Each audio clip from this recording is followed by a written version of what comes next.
¿qué tal? Bienvenidos a la clase número 21 de este seminario teórico de la Cátedra de Psicología de la Personalidad. Este es el último punto del módulo 3 sobre entrevista. Hoy vamos a ver una síntesis del informe de la entrevista, el informe de trabajo social en general, pero particularmente nos interesa centrarnos en el informe de la entrevista que ustedes hacen como parte del aprendizaje de la asignatura, de la cursada. Yo voy a ir resumiéndoles los puntos que van a encontrar en el PDF, que es el capítulo 4 del último libro de la cátedra, Cómo me convertí en quien soy. Ahí en el capítulo 4 tienen el informe. Lo que voy a hacer yo ahora es hacerles un rápido resumen de cada uno de los puntos sobre el informe, como una manera también de que ustedes al escucharlo les ayude a la lectura de ese capítulo. Bien, ¿cómo se hace un informe de trabajo social? Un informe es un texto expositivo y argumentativo que permite la transmisión de datos dirigido a un destinatario. Esto es una definición de informe. Hay diferentes tipos de informes. Normalmente se suele hablar de informes técnicos o informes administrativos, informes académicos. En el caso nuestro, en realidad es un informe académico de características muy particulares porque es un informe dentro de un proceso de aprendizaje. Entonces tiene elementos técnicos, pero también tiene elementos académicos. El objetivo del informe técnico es presentar de forma clara, de forma detallada, un trabajo técnico, científico, de investigación, o describir en qué estado o situación se encuentra, en este caso, las características de una entrevista.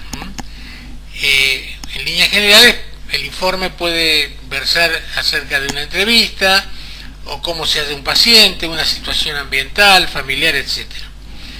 El informe administrativo no es muy distinto de un informe técnico, porque la diferencia la podemos encontrar en la opinión profesional con respecto a un problema o una situación concreta. Es decir, que en el informe técnico se centra el informe en los datos que se van obteniendo. En el informe administrativo es más llano en realidad. Hay menos participación de la opinión personal en ese caso. Pero estas son cuestiones de matices. El informe académico se elabora cuando finaliza un proyecto de investigación, por ejemplo, en un contexto universitario.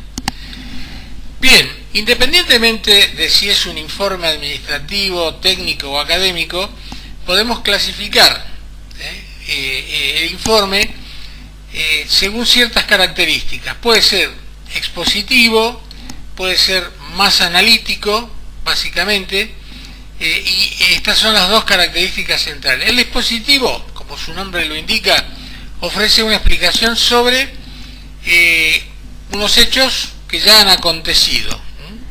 Transmite una información, instrucciones, información.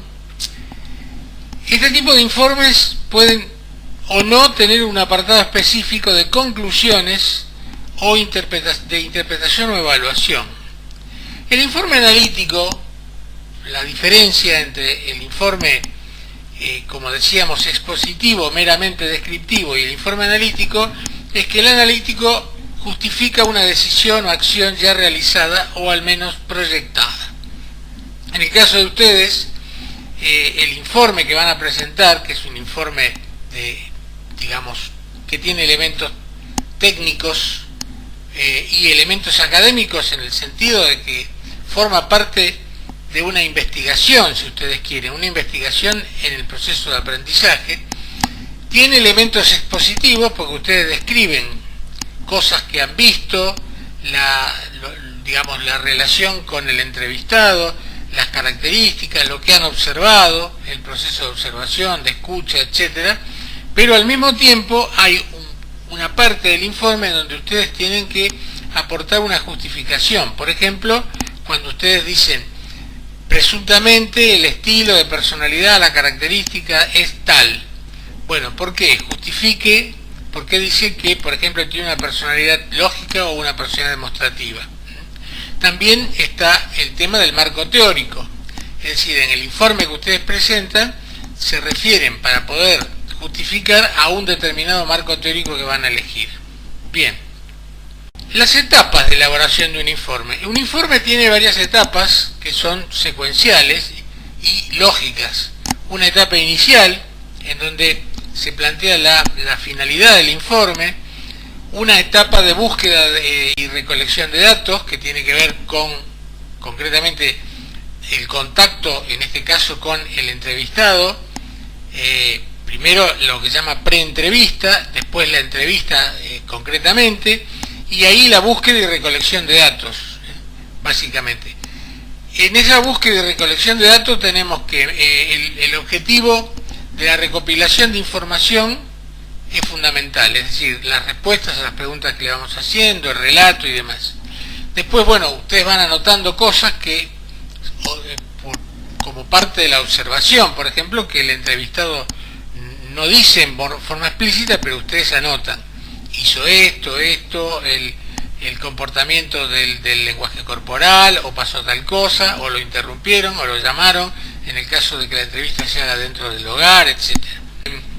Y se van haciendo entonces, de alguna forma, diagramas de ideas, mapas conceptuales, es decir, ustedes en la medida que van haciendo la entrevista van avanzando también en determinadas ideas sobre esa misma entrevista, y después al momento de encontrarse en la elaboración del informe es bueno hacer ciertos esquemas de cómo se fue dando la entrevista o dónde puede aplicarse determinado modelo teórico y demás antes de la redacción en sí mismo. Y luego está la etapa finalmente de cierre o de redacción. Una vez que ustedes analizaron lo que pasó, si han grabado, escuchan la grabación, si han grabado la entrevista, ven las notas que han tomado, los mapas conceptuales, dónde se puede aplicar determinada teoría, o esto que observamos, qué teoría lo explica mejor, etcétera, va a la etapa de redacción concretamente, cómo ordenarlo. Y acá viene una cuestión formal de presentación, es decir, hay una introducción explicando de qué se trata, obviamente la identificación del entrevistador, en este caso no del entrevistado en cuanto a que es anónimo, pero sí las características, ¿no? La edad, de dónde se hizo la entrevista, de qué trabaja, etcétera, etcétera. Una introducción explicando el objetivo de la entrevista, un desarrollo, y luego las conclusiones y los anexos, si hay bibliografía, si hay tablas, si quieren introducir determinados gráficos, en fin, todo lo que es complemento. Como parte entonces ya específicamente de la redacción, recuerden que tenemos la redacción, toda la introducción, la presentación, después el desarrollo y los anexos, como decíamos recién, los anexos que pueden haber textos complementarios a los que uno refiere, o determinados gráficos, tablas, si quieren, que puedan tener referencia con la entrevista misma. Bueno, y básicamente el informe tiene que tener una matriz, un núcleo que debe ser reflejado en un sumario de lo que contiene, digamos, ¿no? El sumario tiene, obviamente, el título y la fecha del informe, el tema, la finalidad, el ámbito en el que se llevó a cabo el informe, los criterios empleados, también si hubo una persona, dos entrevistando, cuáles son los criterios, si la entrevista fue estructurada, semiestructurada, los resultados y por supuesto, las conclusiones. En las conclusiones, obviamente, están incluidos los marcos teóricos que hemos utilizado para llevar adelante la entrevista. No olviden que estamos refiriendo todo este tema del informe de trabajo social, lo estamos refiriendo exclusivamente o centralmente, vinculándolo a las características del informe de aprendizaje, o sea, el informe de la entrevista que ustedes tienen que hacer como parte del aprendizaje y como parte de la práctica dentro de la asignatura. Por eso que siempre nos referimos a este informe que podríamos llamar un informe de entrenamiento, un informe piloto dentro del proceso de aprendizaje. Bien, el estilo de redacción, otro punto que ustedes van a encontrar en el PDF. El estilo de redacción, bueno, hay cuestiones obvias, ¿no? Tiene que ser claro, tiene que ser conciso, tiene que ser ordenado. Obviamente es importante que lo revisen, que sea coherente desde el punto de vista gramatical, desde el punto de vista ortográfico, hagan un chequeo, porque si bien no hace directamente al contenido de la presentación de un informe desprolijo, con errores de ortografía, realmente desmerece el trabajo en general. Entonces, que esté bien redactado, sin errores ortográficos, que esté coherente en cuanto a los puntos, cómo se va desarrollando y demás. Es importante que revisen muy bien esto antes de la presentación del informe.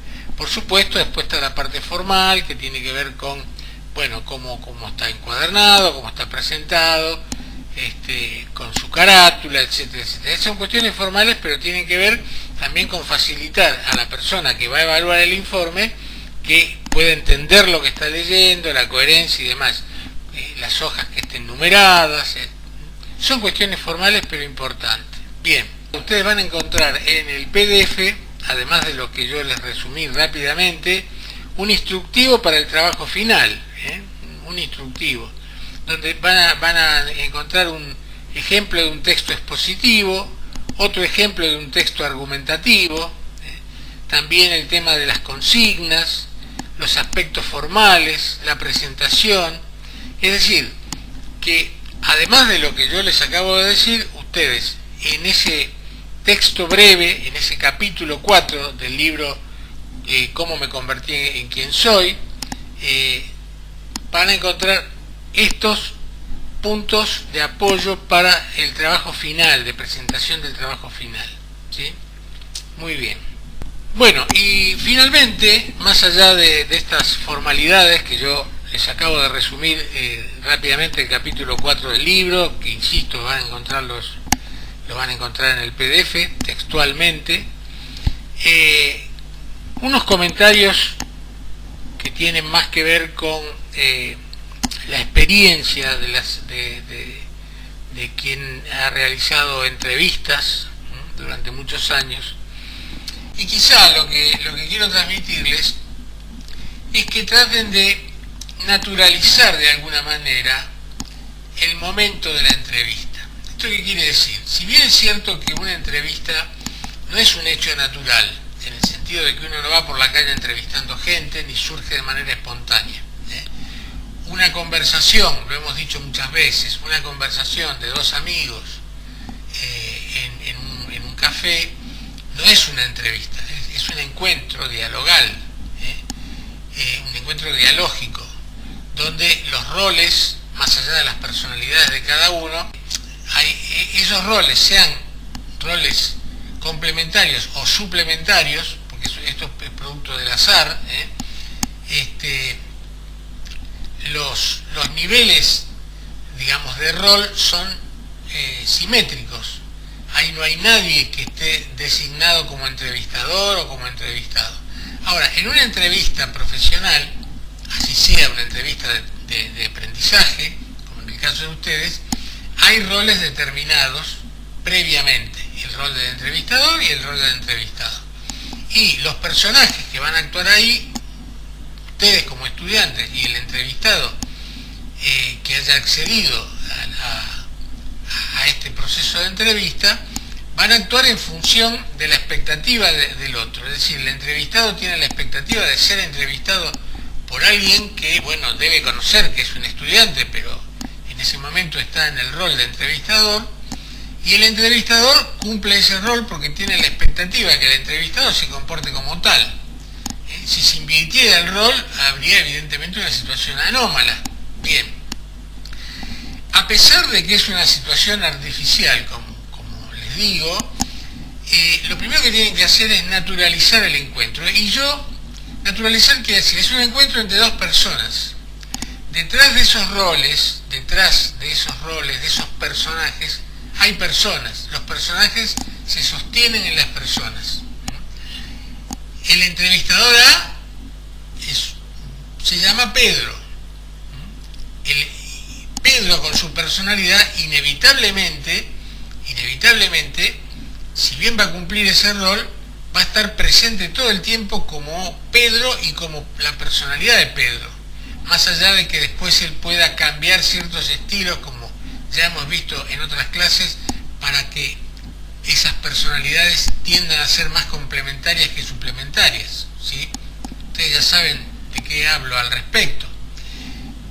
El entrevistador B, José, o el entrevistador C, María, o el entrevistador D, Analía, todos tienen distintas personalidades, distintas historias, son personas, y las personas que van a ser entrevistadas también lo son. Ustedes dirán, pero qué obviedad está diciendo el profesor. Sí, es una obviedad, pero lo que queremos decir es que la primera relación es de persona a persona. ¿Esto qué quiere decir? Que las cosas naturales y contextuales que afectan a ambas personas, supongamos que ese día justamente de la entrevista ha habido un conflicto social en la ciudad, o ha habido un paro de transporte, o llueve torrencialmente, o hay un calor insoportable, o hay una noticia que, bueno, de conocimiento público, eso no puede ser ignorado. No para centrarse en eso y hablar todo el tiempo de la entrevista en una temática que no es el objetivo de la entrevista. Pero eso no puede ser, ustedes no están en un frasco de cristal. Entonces, no hay ningún problema en, además de saludarse, presentarse, dar las indicaciones, lo que se va a hacer, comentar la lluvia, el problema que hay, etcétera, etcétera, porque eso personaliza y naturaliza la relación, la humaniza fundamentalmente. Entonces, ese es un tema. El otro tema es no sobreactuar. Ustedes no actúan para la cámara, no hay una cámara que los está filmando, no están en televisión, no están en un set de teatro, en un escenario. Entonces, hablen con naturalidad, no hagan impostación, no hagan impostación de voz, de gestos, hablen como son ustedes, con naturalidad. Así como hablan entre ustedes, en el sentido del estilo, ¿no es cierto? Me refiero. O hacen una pregunta al profesor, también de la misma manera hablen con el entrevistado. El entrevistado les cuenta, sí, porque lo que sucedía es que yo he tenido muchos trabajos distintos a lo largo de los últimos años. Es un dato interesante, ¿no? Muchos trabajos distintos, pero ¿por qué? Supongamos que lo tutee. Esto ahora hablamos de eso. Pero ¿por qué no te gustaban los trabajos? ¿O por qué te ibas de trabajo en trabajo? ¿No? Es decir, manifiesten interés. El otro punto, manifiesten interés, no sobre interés, pero sí interés. A ver, ¿y por qué esto? ¿Por qué el otro? Si aplica. Con respecto al tuteo, bueno, en general, hoy por hoy, todo el mundo se tutea, y en este caso, si ustedes quieren pueden aclarar. Si la persona, por alguna razón, los trata de usted, cosa que es poco frecuente, bueno, o ustedes lo tratan de usted a esa persona para, digamos, corresponder, o si no decir, mirá, si no tenés problema vamos a tutearnos porque me siento más cómodo, ¿no? Bueno, eso tiene que ver mucho con la edad, pero aún así tampoco hoy por hoy ese tema prácticamente, el tuteo lo que hace es justamente familiarizar, acercar y demás. Uno puede familiarizar y acercar con cordialidad sin por eso quedar pegado o fusionarse con el otro o confundirse los roles, básicamente. Si la entrevista es semiestructurada, ya sabemos, bueno, escuchamos, vamos de alguna manera, podemos perfectamente, no hace falta disimular. Si van a grabar, es importante avisar y pedir autorización. ¿Tenés algún problema que grabe la entrevista? ¿Por qué lo grabo? Porque las grabaciones a veces son persecutorias. Porque a mí me sirve, porque lo desgrabo después para poder hacer el informe. No te olvides que esta es una entrevista de aprendizaje para mí, de mi carrera, etc. Es probable que el entrevistado, inclusive porque en general por ahí es el amigo de un hermano, o el amigo de un tío, o es una persona que tiene relación con alguien en el trabajo en que nosotros estamos. Es decir, no es una persona que pasa por la calle y decimos, quiere hacer una entrevista. Entonces, es probable que la persona pueda preguntar. Así que vos estás en la carrera de trabajo social. Ah, qué interesante. Si yo alguna vez pensé en hacerla, pero... ¿no? Es decir, todas esas cosas forman parte importante de la información que vamos recabando de cómo es la otra persona, básicamente. Bueno, y después, como ya hemos dicho en alguna oportunidad, no hay ningún problema en tener si estamos haciendo una entrevista con un compañero que sería el observador participante, lo presentamos, explicamos por qué toma nota, etc.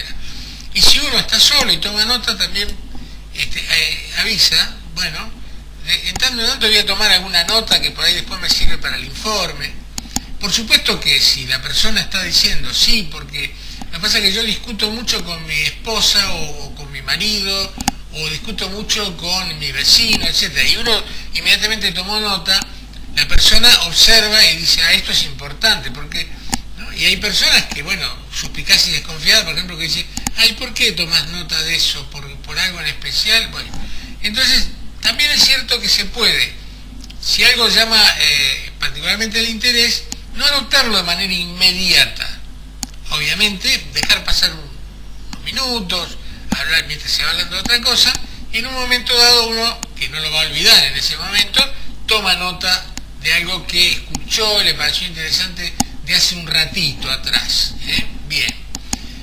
Y bueno, finalmente, para terminar la entrevista, recuerden que ya habíamos hablado con el entrevistado que iba a durar más o menos tantos minutos, y también el tema de, no le vamos a decir faltan 4 minutos, faltan 5 minutos, bueno, vamos redondeando, te voy haciendo las últimas preguntas, con esto ya vamos terminando la entrevista, es decir, le vamos avisando, acuérdense en el tema de las ansiedades, que la entrevista va a terminar y vemos cómo reacciona, si habla mucho más, si habla menos, si de pronto como va a terminar la entrevista no dice nada más.